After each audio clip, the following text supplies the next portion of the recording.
She was about to put the medicine back on the shelf when something happened that would change her life forever. But I'm getting ahead of myself. Let me tell you how we got here. My name is Pastor David, and Rachel walked into my church office 6 months ago, completely broken. She was a single mother who'd been abandoned by her husband 2 years earlier. He left her with a mountain of debt, a sick child, and not a penny to her name.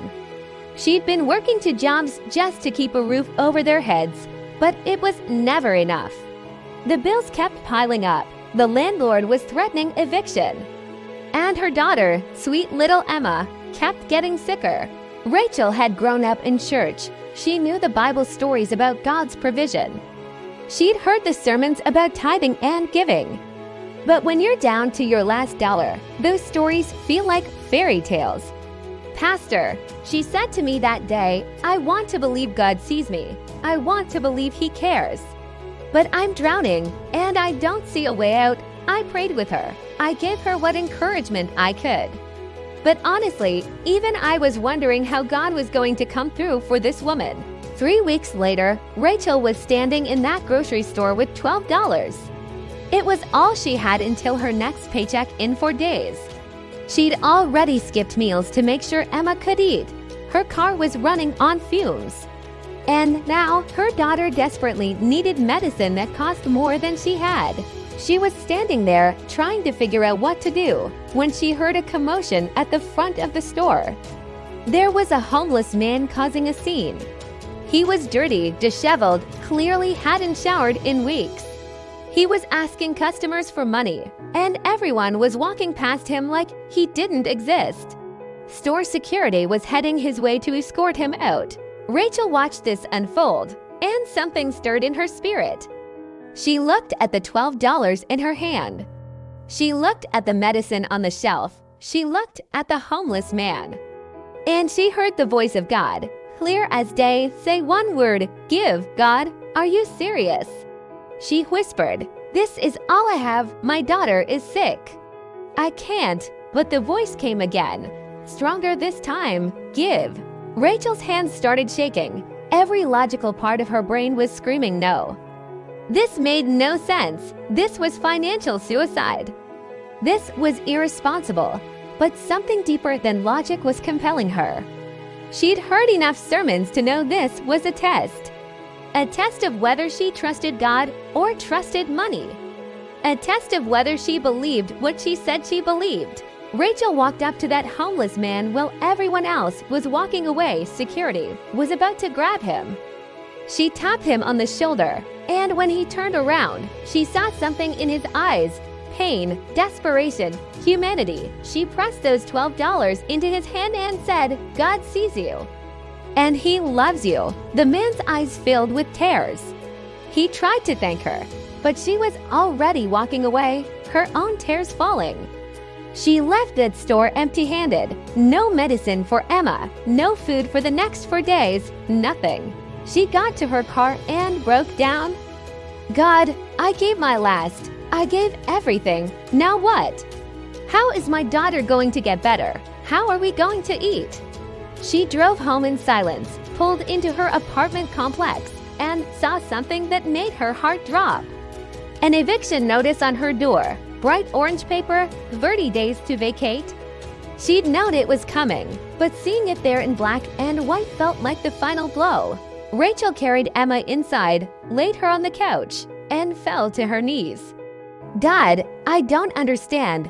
I did what you told me to do. I gave my last. And now we're being evicted. My daughter is sick. We have no food. No money, nothing. Where are you?" And in that moment of complete desperation, her phone rang. Unknown number. She almost didn't answer. But something told her to pick up. "Is this Rachel Morrison?" the voice on the other end asked.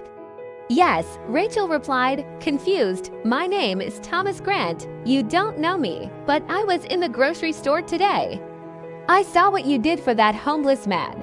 I saw you give him money, and then I watched you leave without buying anything. I followed you to your car because I had to know your story." Rachel's heart started pounding. This was either really good or really bad. The man continued, "I'm a businessman. I made my fortune in real estate. And for the past year, I've been praying and asking God to show me someone with a truly generous heart. Someone who gives not from their abundance, but from their lack.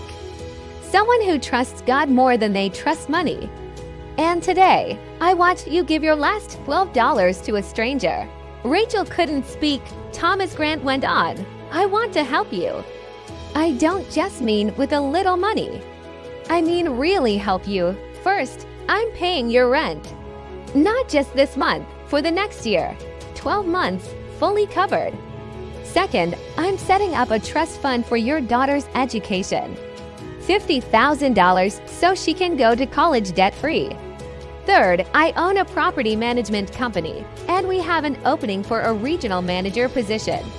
It pays $75,000 a year with full benefits. The job is yours if you want it. And fourth, I'm giving you a check for $10,000 to cover your immediate needs and get you back on your feet." Rachel thought she was dreaming. This couldn't be real. Why, she finally managed to ask, "Why would you do this for me?" Thomas's voice got quiet. "Because 20 years ago, I was that homeless man. I was broke, addicted, living on the streets. And one day, a woman gave me her last $20. She didn't know me. She had every reason to walk past me, but she stopped. She looked me in the eyes like I was human, and she gave me her last. That $20 didn't just buy me a meal, it bought me hope. It made me believe that if a stranger could see value in me, maybe I had value.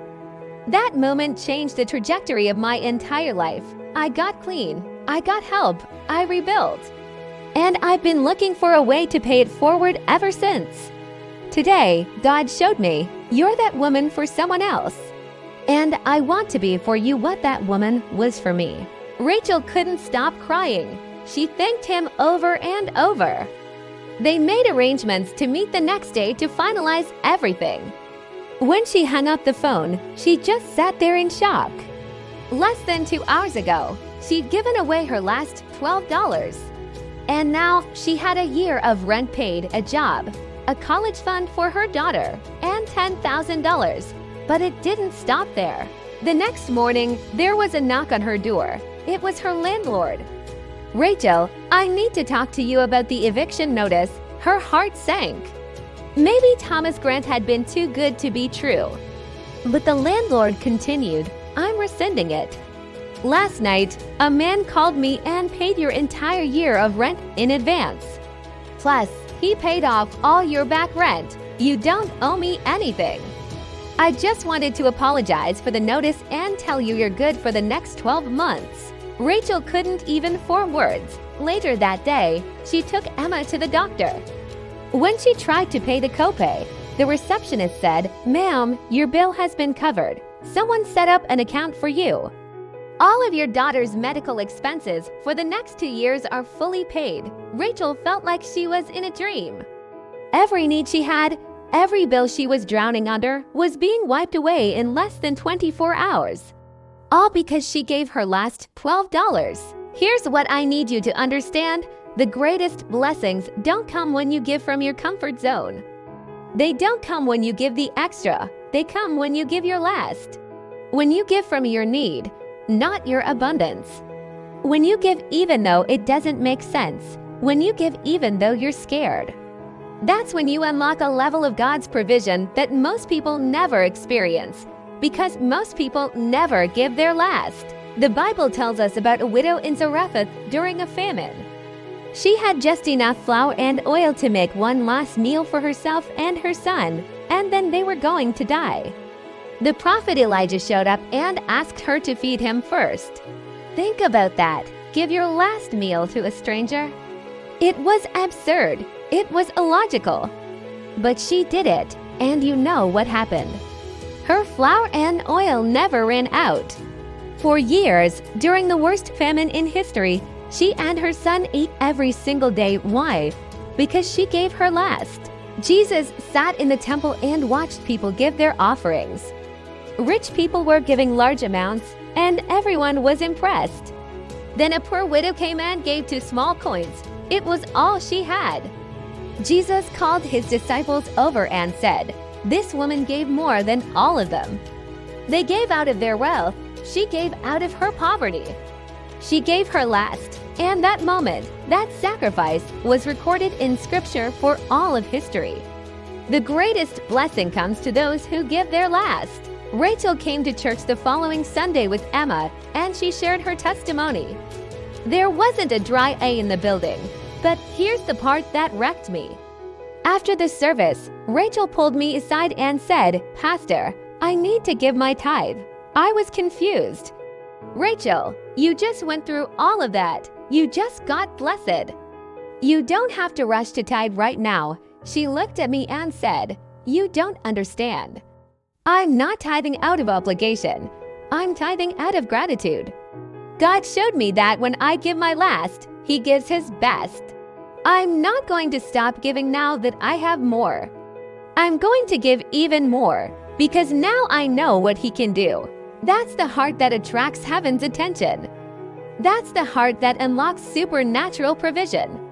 Not a heart that gives to get, not a heart that gives when it's comfortable, but a heart that gives sacrificially, joyfully, trusting that God is a better provider than any bank account could ever be. Maybe you're watching this and you're down to your last dollar, your last bit of strength, your last ounce of hope. I want to tell you what God told Rachel: give. It doesn't make sense. It's scary. It feels like you're stepping off a cliff. But the greatest blessings come to those who give their last. When you give your last, you're not demonstrating poverty. You're demonstrating faith. You're saying, "God, I trust you more than I trust what I can see. I trust you more than I trust my bank account. I trust that you see me, and you will provide." And when God sees that kind of faith, He moves heaven and earth to bless you, not because you deserve it, not because you manipulated Him, but because you trusted Him, and God honors faith. Hebrews 11:6 says, "Without faith it is impossible to please God, because anyone who comes to Him must believe that He exists and that He rewards those who earnestly seek Him." Rachel's life was completely transformed in 24 hours because she gave her last $12. Thomas Grant's life was transformed 20 years ago because someone gave their last $20. There's a chain reaction of blessing that happens when you give your last. You don't just bless yourself, you bless everyone you touch for the rest of your life. Because once you've experienced God's provision at that level, you can't go back to living scared and stingy. You become a conduit of blessing. 1 year later, Rachel had saved enough money to start a nonprofit. She called it the Last Dollar Foundation. Its mission: to help single mothers who are at the end of their rope. Women who are down to their last dollar, their last bit of hope. Rachel funds their rent, pays their bills, helps them get back on their feet. And every woman she helps, she tells the same thing: "I gave my last, and God gave His best. Now I'm passing that blessing on to you. And when you're back on your feet, I want you to pass it on to someone else." That's how the kingdom works. The greatest blessings come to those who give their last. Not so you can hoard it, but so you can multiply it. So you can be a blessing to others, so the cycle continues. Rachel's $12 didn't just change her life. It changed Thomas's life 20 years ago. It's changing the lives of dozens of single mothers today. And it's changing the life of everyone who hears this story and decides to trust God enough to give their last. So here's my challenge to you: stop waiting until you have enough to give. Stop waiting until it's comfortable. Stop waiting until it makes sense. If God is prompting you to give something and it feels scary, that's probably because it's your last. And giving your last is where the greatest blessings live. Trust Him, take the step, give your last, and watch what God does. He's been waiting for someone with enough faith to activate the kind of blessing that will blow your mind. If this testimony has stirred something in your spirit, subscribe to God Bible and Me for more real stories of faith in action. Share this with someone who's down to their last and needs to hear that God sees them. And most importantly, If you're holding onto your last, ask God what He wants you to do with it. The greatest blessing of your life might be one act of radical obedience away. She stood in the grocery store with $12 in her hand and tears streaming down her face. Her 6-year-old daughter had a fever that wouldn't break. The medicine she needed cost $15. Rachel was $3 short.